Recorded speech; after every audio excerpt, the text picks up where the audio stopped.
You're listening to Your Rivers Are Wrong, the podcast.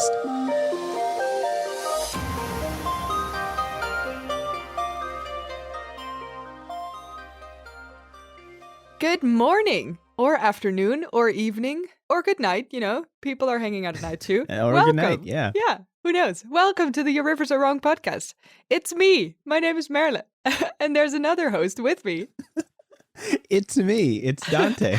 Yeah, the other guess co-host. so. You know, we're changing it up here. I don't know why, but I'm already halfway in, so let's keep going.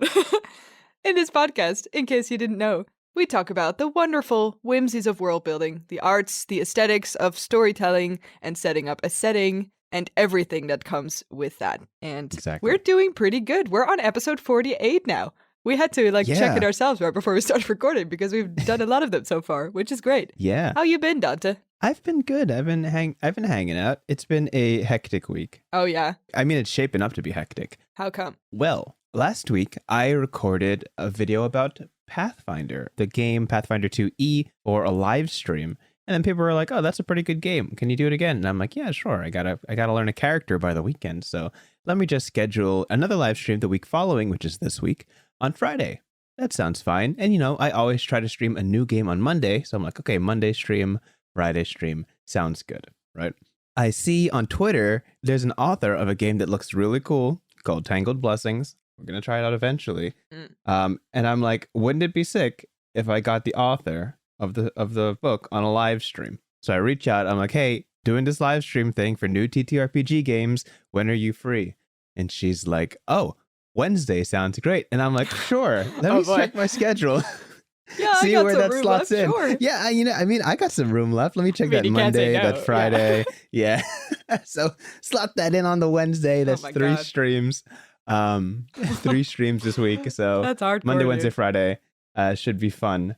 I mean, I'm looking forward to it, which I wouldn't say no because they all sound like great occasions, but that's how my week shakes me up. We just did a Monday stream last night. Eyes on the Prize is a game about 2 con artists faking a marriage to win fame and fortune.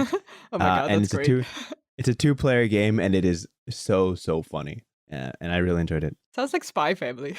Yeah, something like that. Yeah. I had a blast reading through it because it was, 1, a very easy read, and 2, the listeners got into it. So, which was fun. That's also great. That sounds fun and intense. Fun and intense at the same time. Yes. Yeah. How's your week going, doing, been? It's gone pretty good. I'm at the point now. Here's the buzz. Wait. That's a weird way to start a sentence. I'm at a point now. Okay. Go for it. No, go for it. Shoot. I'm at a point now where I have a lot of great things that are happening in 1 week. But because I keep saying yes to things, at some point, there's no time left to do the things that you just said yes to. That's where I am now. Mm-hmm. So instead of doing any of those things that I said yes to, I just end up doing nothing out of sort of activity paralysis. Yeah. Yes. Which is a problem. That's the word. Yeah, I should not do that. I should say no to things if I don't have time for them. But I'm not always good at it. And this week I'm not good at it. So, you know, I'm ending up being more inefficient than I was before because I am busier somehow. Yes, I don't know how that works, but yeah, that's my state of mind. That's the life of a creative, right? Yeah. Or a life of a social butterfly. I guess so. The balancing sucks. I'm so bad at it. No. I refer to it all the time, and you know this, that there's that one comic where it's like, hey, like sleep, work, video games. And it's like, oh, I have this cool new thing, but I don't have time on my shelf to put it anywhere. Unless, and you start reaching towards the sleep block. Yep, that's it. That's happening. Yes, exactly. Yes. Oh, well. I mean, but it's not a bad thing to fill your schedule. It's just, oh my gosh. It's like you got to optimize every hour, every minute to be perfect if you want to pull everything off, you know? Yeah. And for me, it's also like, I feel like you're more efficient than I am in general. Like, I feel like this might be untrue, but I feel like you can fill like 80% or 90% of your day with efficient work. And my sweet spot lies in like 75%. So if I fill up all the other 25%, I just won't do like any percent because I'm too, like the balance is off somehow. You know what I mean? Yeah. But I'm glad I've convinced you I'm like that, but Okay. I'm really not. My day Maybe it's is because I know like, you just work instead of sleep. Yeah. Maybe that's it. my day is like 60% optimal, 30% absolute paralysis. Just lying on bed thinking of all the things I gotta do. Don't drink when I'm Okay, I feel talking. you. Yeah, it's almost a spit take. I saw you go whoop. But no. And probably 10% sleep, somewhere in the ballpark of, Sure. of Yeah. that little. Okay. Yeah, for people listening at home, it is not healthy to plan so much that you feel guilty sleeping. No, don't do it. Let it It's be not worth known, it. I'm there. I'm right there, and I hope you're not there with me. So Yep. Okay. anyway, Yep. getting Glad to we tackled that. Yes. we always want to open up With some open up good every morals to podcast begin with. with, Yes. with some good life lessons. That's what we're here for. Yep. Oh my gosh. Yep. It's not true, Dante. It's- You know what we're really here for? What are we here For for? world building and storytelling right. and talking And about it. storytelling. Let's do Exactly it. that. I'm so excited. Okay. You got the topic today. You're opening I us up. do. Yes, that's very true. Today, I want to talk to you about a specific form of storytelling, or perhaps world building more so, and it's vertical world building. I don't know what that means. Could you enlighten me? I didn't know either. And like before, I had a very specific idea for a very specific vertical city, and I didn't find anything about it. And I was like, I guess people don't do that very often. So here's the context. Okay, go ahead. I got something in my head, but go ahead. Oh, okay, yeah. Save it. To how do I say this? I To don't know. intro this a little bit. Because I've been building for one of my D&D sort of homebrew worlds, right? I've been building a city that's mostly vertical. And by vertical, sick. I mean it's basically a city that's on like pillars on the water, and it keeps building itself higher and higher because the water rises. That's kind of the idea. So wow. what you end up with is a city that's that's where terrifying. you basically only travel through vertically, like you climb or you like lower yourself, I guess, in any way possible. I mean, we all know by now we love zip lines. There's a bunch of zip lines in the city, obviously. Of course. But because I was building this out and kind of struggling with it, because one, I guess not a lot of people build vertical cities or similar like that. And two, it's pretty hard to make it efficient or to make it believable that this is a useful way of building your city. So I thought, why not just talk about it? And I also thought about some other ways of storytelling in a very linear way. For instance, there's, just to start things off, there's a movie called Snowpiercer. I feel like we might have discussed it earlier, where the whole movie just takes place in a train. The whole plot progression kind of happens as they traverse through the train and get closer to the engine room, which is a sort of holy grail of this movie.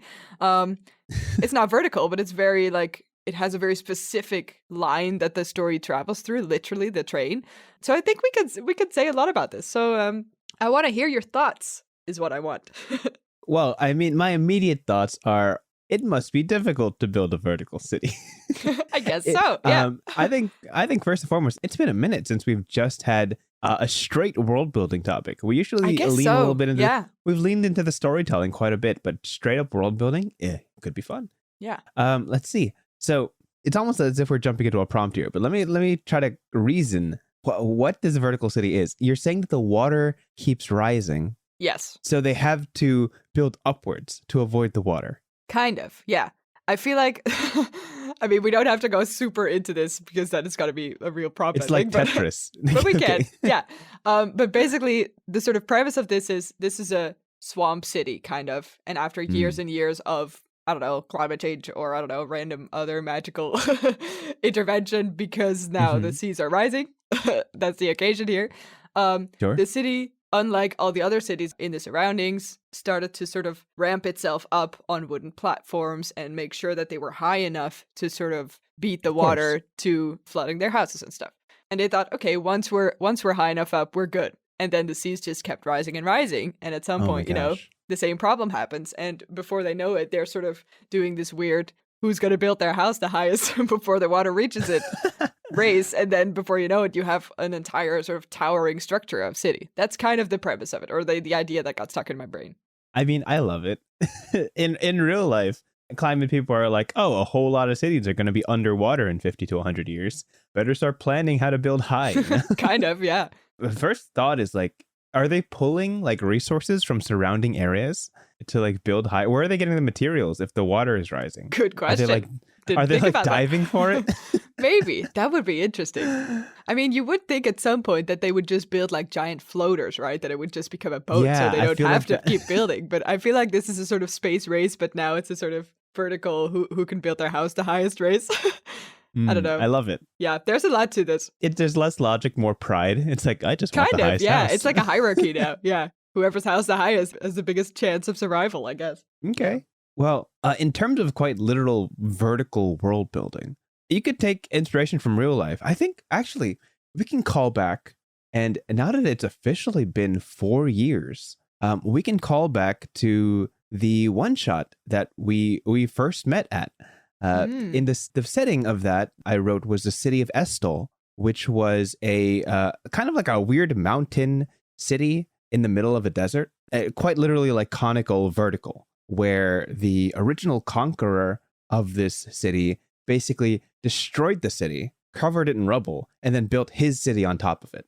Oh, interesting. And that's kind of the premise of there being like a very tall city, which lent itself to quite specifically a social hierarchy of where, you know, as in real life, the high grounds of any city or country is often owned, if it's not like a literal mountain, is often owned by the rich and powerful because, you know, best view, most protection, yada, yada. Mm-hmm.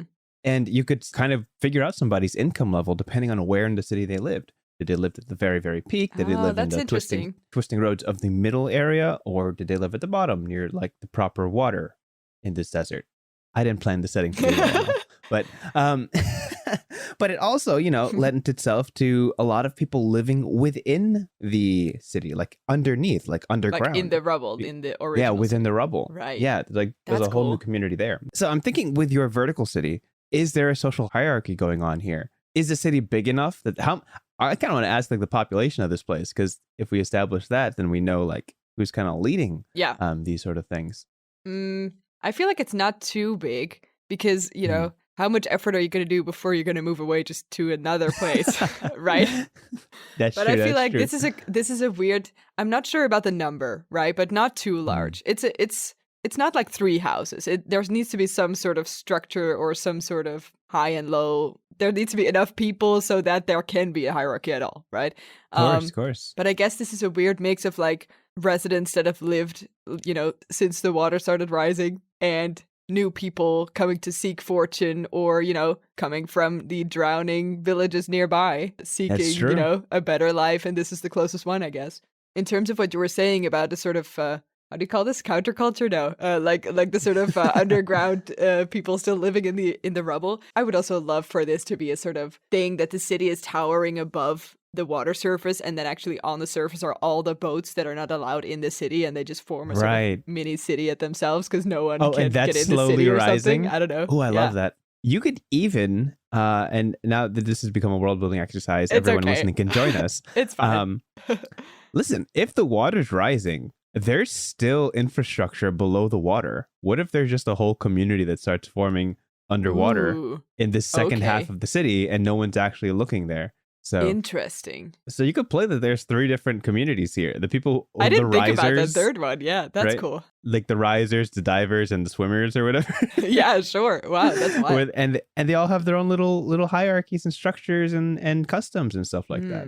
Because if I'm understanding this, if the water's rising here, it's rising everywhere, right? Yeah, I figure. So this might pretty quickly become a refuge of people from other places, and people swimming from other countries or cities don't have a place, you know, they haven't already established themselves, so they got to live on the water. And there's like this whole like net that's spreading out around the city. Ooh. Like spreading, because they can spread like laterally. It's like the horizontal city, so to speak. I know what you mean. Ooh, that's nice. Ooh, like the horizontal city and the vertical city. Wow. And I also love that it's about pride now, because the vertical city is so much more hassle. Like it's not efficient, but because people have started building, they're in the skies. They're the ones higher up, literally. So they feel like they should just stick to their beliefs, right? Even though it's way less efficient than just being on a boat.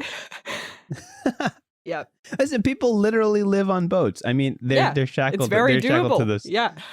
Yeah, as I know, since visiting, there are people who probably live in boats. Yep, it's true. Yeah, I mean, that sounds like it could be really fun. And this, you're saying you're building out for a setting, a campaign sort of deal? Yeah, Do I you kind of started this for the as a sort of big pointer location, I guess, in the homebrew one that I did with my roommates and stuff, but then that one kind of got it? fizzled out, so the city never got used, but then I still had this cool Oh, city. Yeah, it's so sad. exactly. So, yeah. Yeah, I feel that. Listen, the one shot I ran 4 years ago for you and crew, I still use that place all the time. I That's so still run great. that one, and every Yeah. time I do, I learn a little bit more about the city. I learn a little bit like about the people living there or the neighbors. I flesh Mm. out a new NPC, and I just jot it down. I'm like, next time Yeah, that's I'll use lovely. this person. You know what Yeah. also reminded me? Because once I started building this out, I was like, wait, there's so much potential in the vertical space that no one ever does it because cities always are just on land and stuff. Mm. I also immediately was thinking about like walls and stuff, right? Like walls are very often, the sort of ultra famous Chinese wall, but also the fictional ones, right? Like the Ba Sing Se Avatar walls, or Sure. in Yeah. general, like the sort of the air temples, the upside down ones and stuff. There's a bunch of interesting like vertical world building in Avatar that I think is super fascinating. And I think when building out cities, right, I feel like cities are a very great place to have a sort of localized division of things, of people, or of, different climates, but then still be one people or one group of, where you Sure. can live Yeah. for a while or for all your life if you want.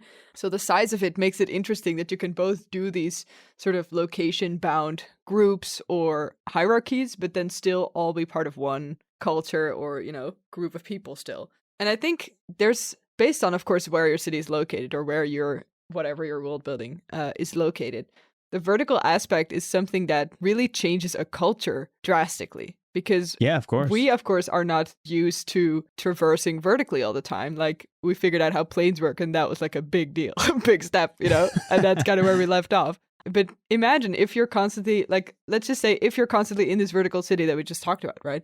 You will have the most amazing arm strength in the world. Like, all the ladders you're climbing, all the lifts you're, like, traversing through, right? Like, it's a sort of basic example, but it changes so much how you move yourself around. So if you're constantly against gravity, or if you're constantly, letting yourself fall, that's a very different way of doing things. I can imagine it also changes simply the fact how your houses are laid out. You basically won't have a house that's just one story, right? Because all the space that you need horizontally is going to sort of lose space for every other one that's right next to you also wanting to go vertically. Yeah. So I don't know, maybe houses are super small and super high, right? I don't know how that will work. But there's a bunch of changes that are very interesting once you start, I guess, building it out like I did. Yeah. Well, yeah, that's a real life phenomenon. How skyscrapers came to be was that cities got too busy. Oh, yeah. Skyscrapers. building That's literally it. building horizontally was just not feasible because there wasn't enough land, and land costs money. So building up, you could build upwards, and there's infinite real estate going upwards. Yeah. So, at New York City, very, very not I wouldn't say uniquely, but New York City was one of the first that became like an arms race to see who could build the tallest tower. Right. Who could Yeah. who would have the pride point of being the tallest in New York City, kind of the peak of the Big Apple. And there was like a whole thing where the people funding it would buy or afford the tallest needle on the top of the skyscraper. Right. Just so they could say that they have the tallest the tallest thing. Obviously now New York City is no longer the tallest building in the world. That's owned by the Burj Khalifa or something like that. I don't know what it's called. But some other place has a very tall structure, and we're no longer in the running. But I mean, we could talk about also how the daily life of these residents change if living vertically is the only option. We can even go to the air temples as inspiration. Now, if you want to, well, we could talk about like levels of technology. This comes in world building. Like how big is the tech?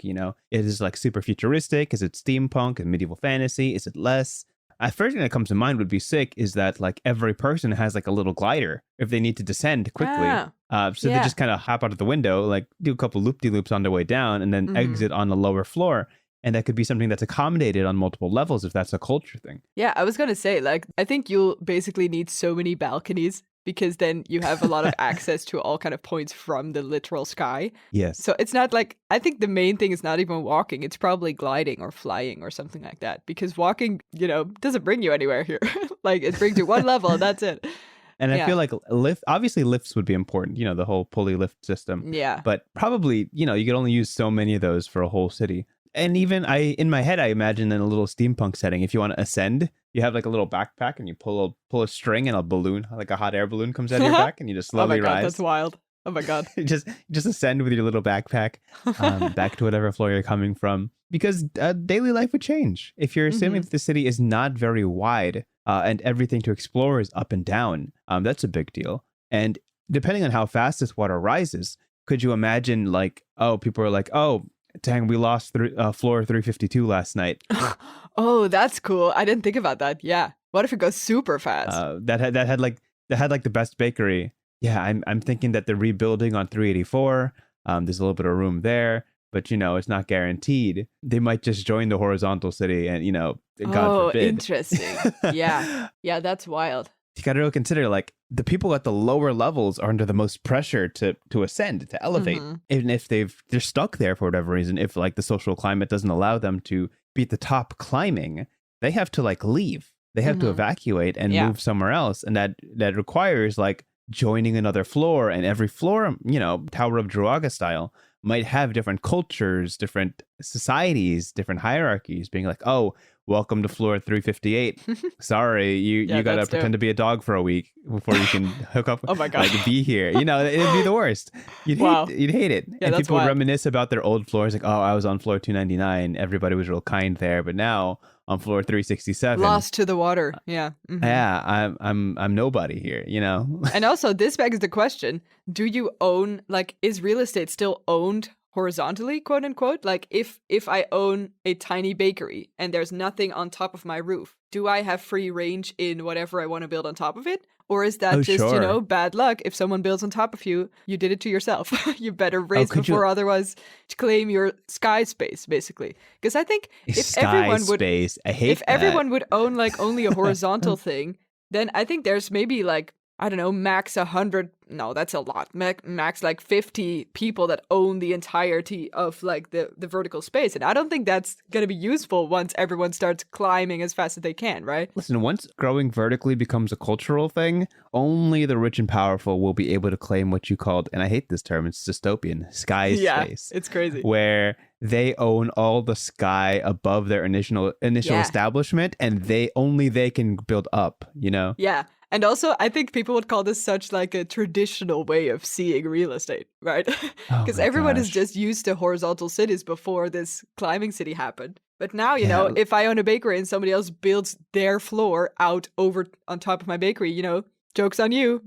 You should have thought of it before. Yeah. Listen, a realtor going to you and being hey, this is a wonderful spot, lots of light, you got sky space all the way up to 384. Listen, that's a long time. Yeah. My God. Your kids will probably be able to live here until you gotta move. God. And I think that's a good 40 years. Oh, that makes me I don't know how I feel about that. That's wild.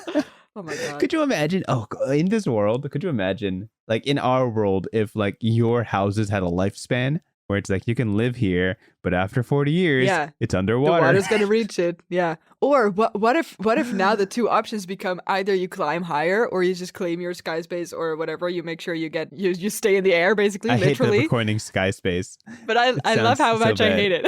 Yeah. Or the other option is you basically waterproof your entire house so that you can, so that the climbing isn't necessary. But then what does that mean? You won't have access to anything. This becomes a sort of shelter, right? A sort of bunker thing that you have to then either live in or if you have no other options, if there's literally no other space to go, if everything around you is built up and you have no money to do, what else can you do against water? Well, waterproof it, I guess. But then that would mean you can never get out, or you would live, an underwater diving life. You need to get up to the city for your goods or whatever, which nobody's gonna do. How can you get into the city once you're lost to the water? You're not part of the city anymore. I don't know. I'm telling you, that could be that's a sad life, dude. The Lost could be a whole community that has no choice but to live underwater. Oh my God. Wild. And they're just stuck there. And some people will be like, well, that's the end of that. Like, I can't afford any more sky space. I don't have a boat. I can't live on the horizontal city. So listen, I'm stuck here underwater, and I got to make do with what I got. There's like a few dozen guys down here. We're working it through, but we're gonna run out eventually. Yeah. And waterproofing only lasts for so many years, as is established, of course, by the setting. So there's a time limit on that, and there's a desperation that comes to, I gotta claim sky space, or I'm gonna die underwater in the tomb that I built. It's a little. Oof. It's like, that's dark, dude. But yes, I do love it. Oh my god, that's wild. This is I don't. This is an unconventional topic, but listen, this is so fun. I hope the city comes to light one day. Let me play in it sometime. Oh, please. If you got any one shots, I would love to. Oh, that'd be great. That'd be great. Yeah. Did you ever? Because of course now we sort of ended up prompting this real hard. So, but also I just was curious. Did you ever build something specifically vertically like this? Because usually city builds are more divided into like city blocks, or what's closest to the coast, or where's the city center and stuff like that. But that all goes away very quickly once you move your whole layout around. Not necessarily vertically, but yeah. I mean, you already talked a little bit about the cool like cone-shaped desert city. That was pretty cool. Any other wild ideas out there? Yeah. Not too wild. My friend came up with most of this as we were shaping his backstory for a campaign. But basically, he wanted a city on top of a mountain. We called it the Skyward Sanctums. And it was a city that's cool. that was blessed by the god of the winds in the setting to never have bad weather. So they were able to live on top of a mountain, immune to cold, immune to snow and rain and storm, and all the land was constantly lush. It was a true paradise. And they flourished, and it was a place where, as is normal cultures, if you have time to relax, you have time to work on the arts. So everybody like made music and told stories, and were fantastic writers and storytellers there. But there came a point where the hierarchy came to be built, where you got this whole society that is flourishing. Where do people pull their resources? And you realize that it's desolate land all around them. There are no neighboring cities. So it's all the same people for 300 years.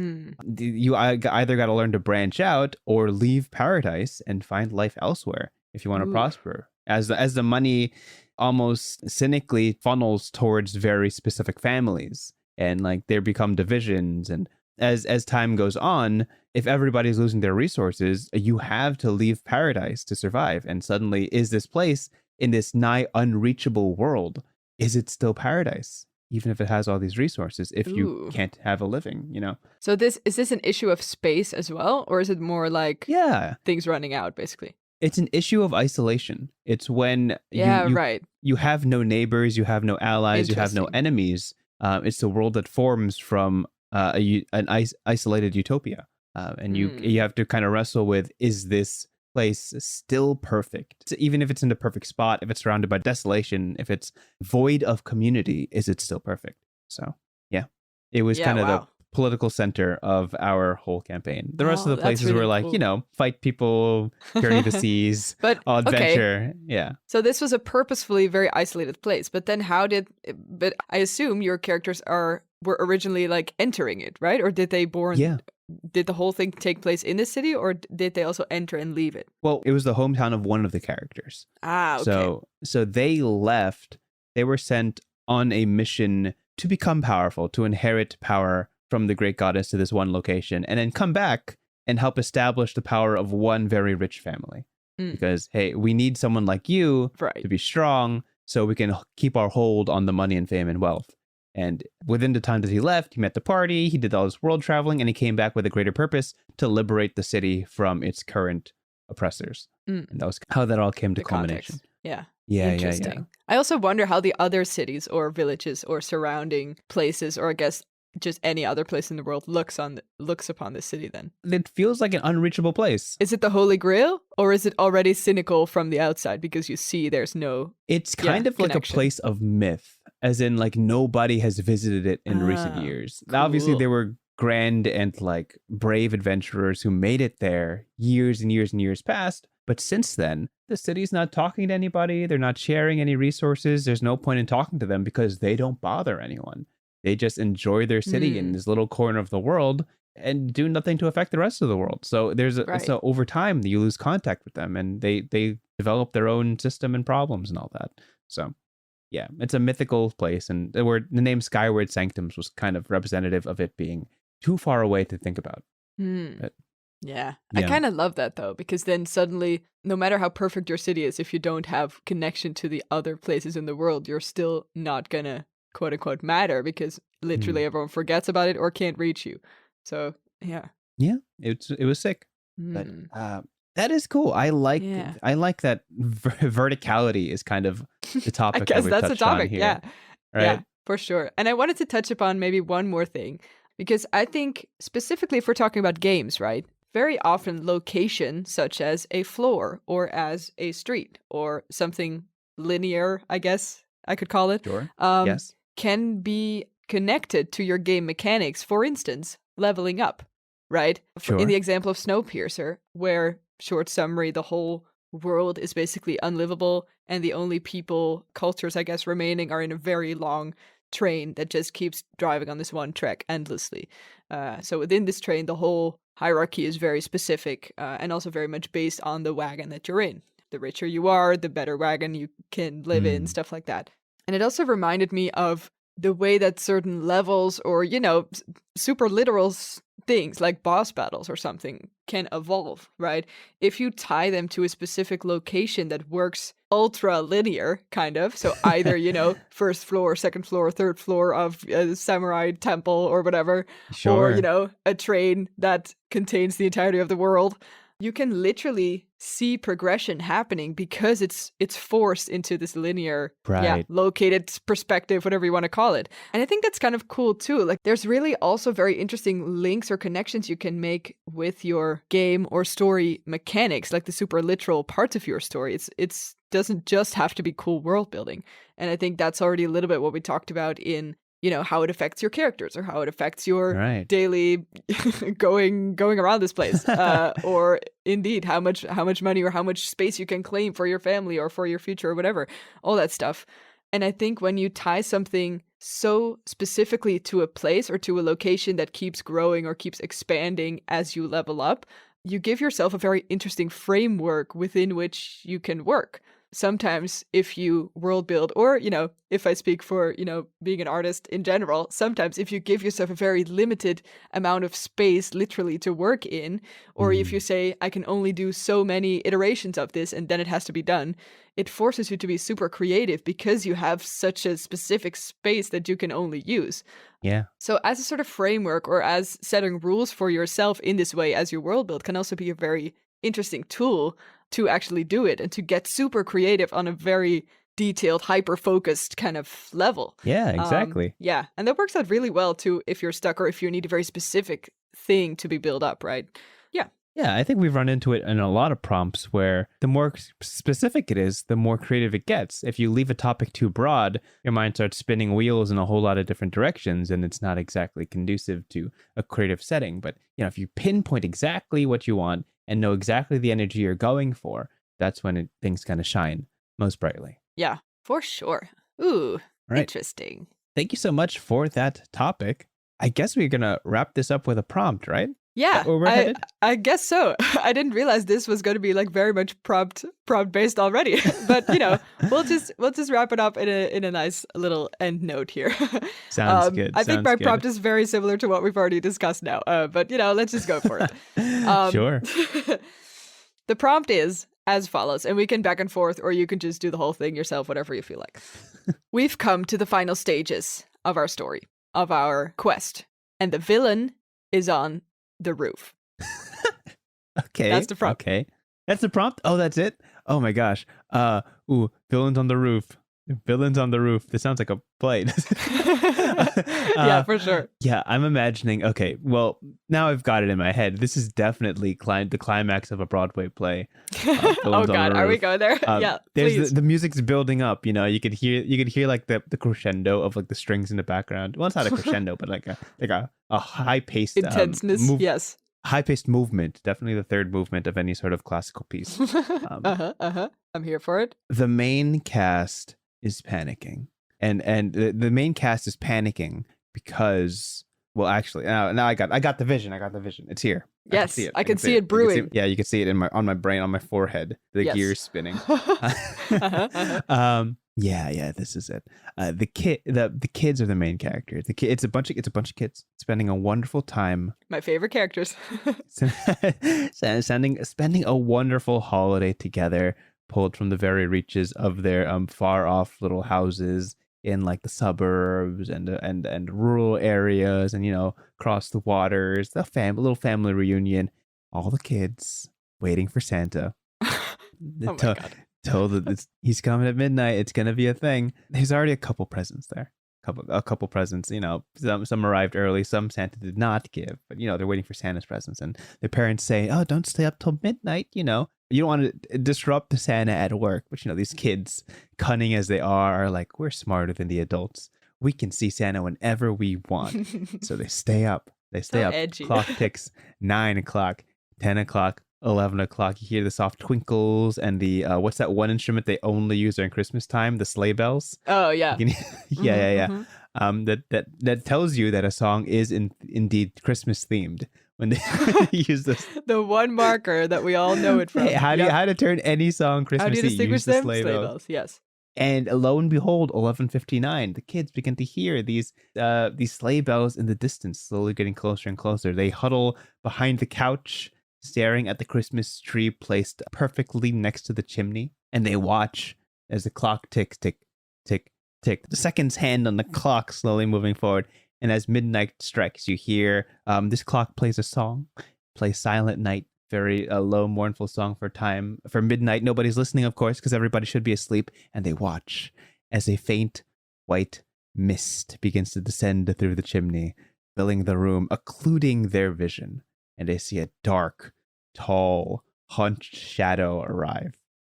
Oh my God. Chimney. It dispenses throughout the room. Some of the kids are like, I can't see. The smoke is everywhere. How did this turn into horror Christmas? And the one kid, one kid who truly believed there's no way Santa could exist, is the only one of a clear view of this large, looming, cryptid-like creature slowly edging towards the tree. And they say, very quietly in their small 8-year-old voice, "That's not Santa." The bag swoops underneath the Christmas tree, scoops up the presents that are already there. This thing is not giving presents, it's stealing them. And you can see the large bag with its maw-like mouth begin to gobble up all the presents on the Christmas tree, and the kids have to act. You can see this one kid, he's like jostles Johnny and Timmy and Delilah. Hey, they're taking our, that's not Santa. That's not Santa. Oh my God. Get the weapons. Get something to stop him. They pick up like their little toy hammer. They grab the ceramic plate from the top of the rafters that has the cookies on it. They need something to stop him, and they all charge through this mist towards the creature. The creature looks surprised, and it begins crawling on the floor on all fours, rushing towards this chimney. He begins to suck the mist back towards the chimney as if he was never here, and he begins to climb. You hear the sounds of his claws against the brick walls, and the kids are looking. They're like, the villain's on the roof. He's on the roof, and you hear the sounds of the hooves of whatever amalgamate creature is carrying him through the skies. This is still a Broadway theater play. Sure is. Okay. Sure is. You got the they'll figure out reverse smoke eventually. And the kids rush up the stairs. They go to their bed. Sorry, keep going. Don't worry. The props department will handle it. The props department can handle this. Yes, we'll fix going. it in post. Don't worry. This is the director pitching the story to their props team, who look mortified. Yes. They're running towards their window. They open it up. They pull out all of the birthday balloons from inside their room, because of course it was a tandem Christmas birthday. Yeah. They grab all the balloons, as you do, and they elevate towards the roof to see this monster beginning to escape. He's getting on this large, like giant 16-hooved beetle that he's about to disappear on this cool. mess of like gnarled Christmas tree ant-like creature climbing onto this beetle, about to fly off. You can hear the hum of the wings as it begins to fly. And as the kids are throwing their toys and their plates at this guy, he begins to take off. But as he begins to ascend, they look to the moon and see a silhouette and the familiar sounds of the sleigh bells that they heard only moments before. Santa's coming. And we'll end the story there. Oh my God. Oh my God. Wow, I wasn't ready for a very Christmassy themed Broadway musical. It's gonna be a hit. The kids will love it. The kids will love it. The kids will love it, yeah. Birthdays and Christmas and monster fighting. And also good endings in song. In song. Reverse smoke. Excuse me, get me a ticket, please. I had a song in my head the whole time. So I can see the vision. If you're listening to this and you're a Broadway director, please make it. And credit us. All I ask for is the name of the credits. I don't ask for anything else. You can keep the genius. You can keep the money. I ask for the title of the song. That's called "Villains on the Roof." Villains on the Roof. That's true. That's all I want. We need the credits to the name, right? And we would love box seats. For box seats, is that a Broadway thing? Box seats? You would know. What do you call it? I would know it. No, box seats are like for I don't know how that's called. Whoa, I don't know. No, wait, don't you have like fancy balconies seats? And stuff like VIP seats? We do have VIP seats. Yeah, but like balcony seats aren't always the best because they're kind of far. But don't you have good balconies? Or is this I only know this from Phantom of the Opera because then they say box 5 shall remain empty for the Phantom to see. Oh, I guess so. I guess so. Yeah. Oh well. Okay, well, that's the pitch, and I'm sticking with it. Yeah, Villains on the Roof. This spiraled out of control so wonderfully. I'm very happy about it. I think we nailed it. Yes, we did. Amazing. Okay, so we got to map this out real quick as we're wrapping up this episode. This was episode 48, which is your last topic for the season. I got 49. That's right. I forgot about it. Oh, glad I got 49. So it was a great topic. So next week, I'll bring the topic. And then episode 50, we're heading back to fan prompts to top it off. Mm-hmm. I just finished editing episode 45, which was with all of your wonderful prompts. I gotta say, Cheese Wizards was way more unhinged than I remember it being. We get so into the weeds with that. I want to know? That's probably my fault. It is so fun. So if you're listening to this, check out episode 45. And the episodes before it. I think we've had a great string of episodes. Yeah, we're doing for this great. Season. We definitely picked up the pace. Early on, we just woke up right before recording, but with the right amount of rest, right before, I think we got some great ones lined up. So yeah, is this the moral of this episode? Well, let's close us out, people. Isn't that always the moral? I feel like we always end up there. Okay. Having said that. Thanks for listening, everyone. Great segue. This was great. It was good, right? Yeah, I'm such a natural. So, as Dante just said, if you want to submit any prompts already, if your brain's spinning like ours is, please contact us at youriversarewrong@gmail.com. That's right. Also, I guess we'll also just ask on YouTube and on our other channels for prompts as soon as we get there, right? But we're pretty early so far. So if you have any ideas, just hit us with that. We'd love to hear. Or if you have any critique or anything else, if you want to say how your day was, I like that too. Yeah. Sure. I'll take it. We'd love to know. Yeah. And then there's the one thing we still need to discuss, which is that your rivers what was that again? Are wrong. Yeah. I think. They're wrong? Yeah, they're wrong. pretty wrong. Yeah. I feel like we should fix this at some point, but I guess we'll get to that in the next episode. Probably next episode. Yeah. You'll hang out for another episode, right, guys? Right? Yay. Okay. See you next time. Bye. Bye-bye. Bye-bye. Thanks for listening to this episode of Your Rivers Are Wrong. If you have any thoughts for topics, prompts, or if you just want to share your thoughts, you can reach us at youriversarewrong@gmail.com. That's youriversarewrong@gmail.com. Big thank you goes to Martin Skelligans for our intro and outro music.